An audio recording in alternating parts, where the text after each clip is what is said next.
नमस्ते, मी प्रतिभा आपणा सर्वांचं सस्नेह स्वागत करते दापोली किनारा या आपल्या यूट्यूब चॅनलमध्ये।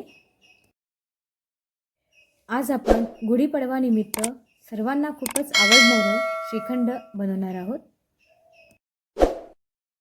सणवार असोत किंवा आपल्या घरी आनंदाचे काही क्षण असले की आपण श्रीखंड आवर्जून बनवतो।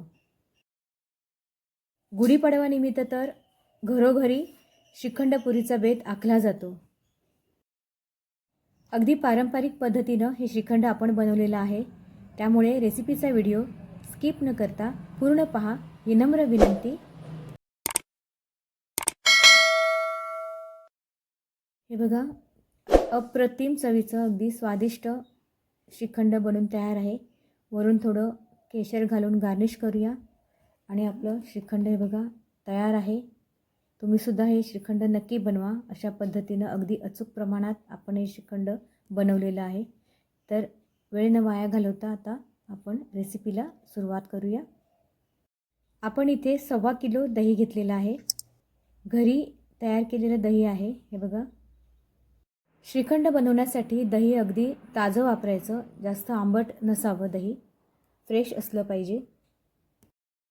मी इथे एक भांडं घेतलेलं आहे आणि त्या भांड्यावर ही बघा पुरणाची चाळण ठेवलेली आहे आणि आता या चाळणीवर ना एक कपडा ठेवायचा कॉटनचा आणि आता या कॉटनच्या कपड्यावर आपण हे दही सगळं घालून घेणार आहोत।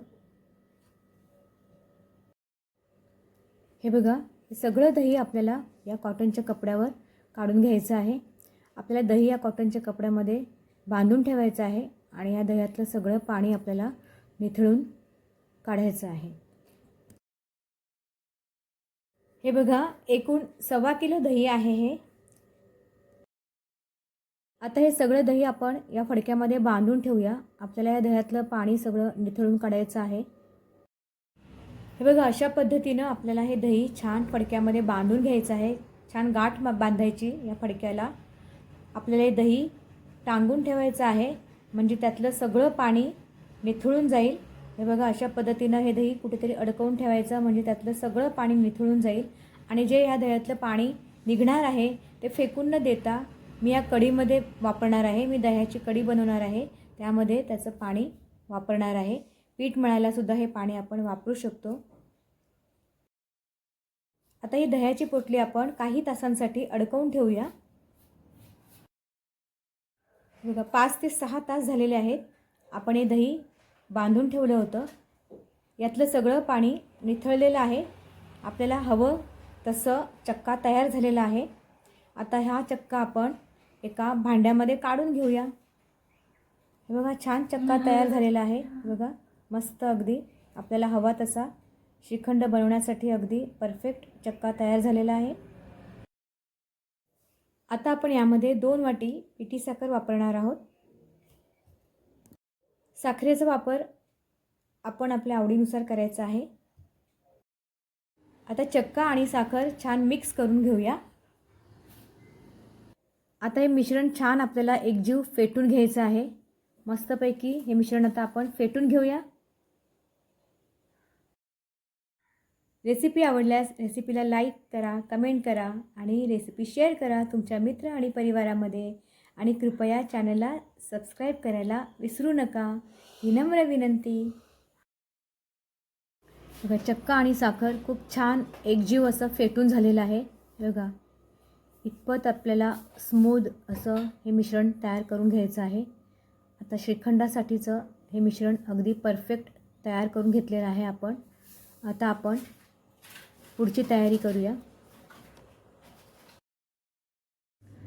आता आपण यामध्ये 1 चमचाभर वेलची पूड घालूया। मी इथे अर्धी वाटी ड्रायफ्रूट घेतलेले आहेत। यामध्ये बदाम, काजू, पिस्ता आणि चारोळी आहे। ड्रायफ्रूट तुम्ही तुमच्या आवडीप्रमाणे घेऊ शकता। आपण ड्रायफ्रूट श्रीखंड बनवत आहोत। आता हे ड्रायफ्रूट जे आहेत ते सगळे आपण या मिश्रणामध्ये घालूया आणि छान एकजीव मिक्स करून घेऊया। ड्रायफ्रूट घालून झाले ना की छान मिक्स करून घेऊया। ड्रायफ्रूट्स आपले छान मिक्स करून झालेले आहेत। आता आपण यामध्ये जायफळ किसून घालूया. अगदी चिमूटभर जायफळ आपल्याला यामध्ये किसून घालायचं आहे. छान फ्लेवर येतो म्हणून.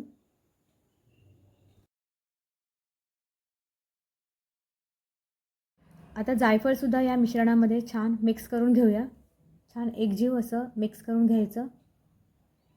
हे बघा, आपलं ड्रायफ्रूट श्रीखंड बनून तयार आहे. मी ज्या पद्धतीने हे श्रीखंड बनवलं आहे, अगदी परफेक्ट प्रमाणात हे श्रीखंड खूप छान अप्रतिम चवीचं बनून तयार झालं आहे. तर तुम्हीसुद्धा एकदा हे श्रीखंड नक्की बनवा. तुम्हाला आणि तुमच्या परिवाराला हे श्रीखंड नक्कीच आवडेल. थँक्यू.